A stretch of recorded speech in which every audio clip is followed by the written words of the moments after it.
Rain is expected to bring some welcome relief to bone-dry Southern California this weekend. But it's also posing a threat to the burn-scarred areas and homes that survived the flames.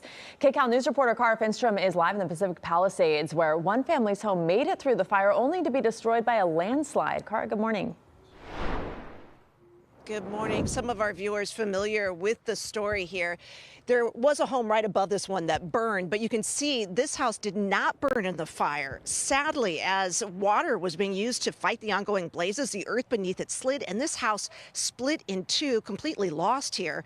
That kind of movement and mud flows can also be triggered by rainfall because it weighs down that weakened, loosened soil. So a number of protective steps being taken.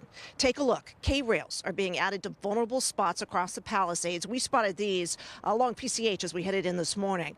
Now, at the same time, specialized state debris flow teams, they are being sent in to help, including geologists who are assessing the damage and the threat.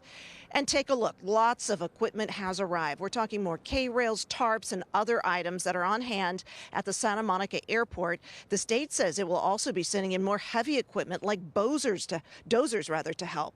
Now, while some rainfall really is needed all across the Southland, there is a slight chance of those thunderstorms, which really are the big worry, because if one parks itself over a burn area, it could trigger some major damage. State teams will also be working to prevent toxic runoff from entering waterways. They're going to install physical filtration barriers. We spoke with a man in Pacific Palisades who says the back of his home is at greatest risk because it's all charred.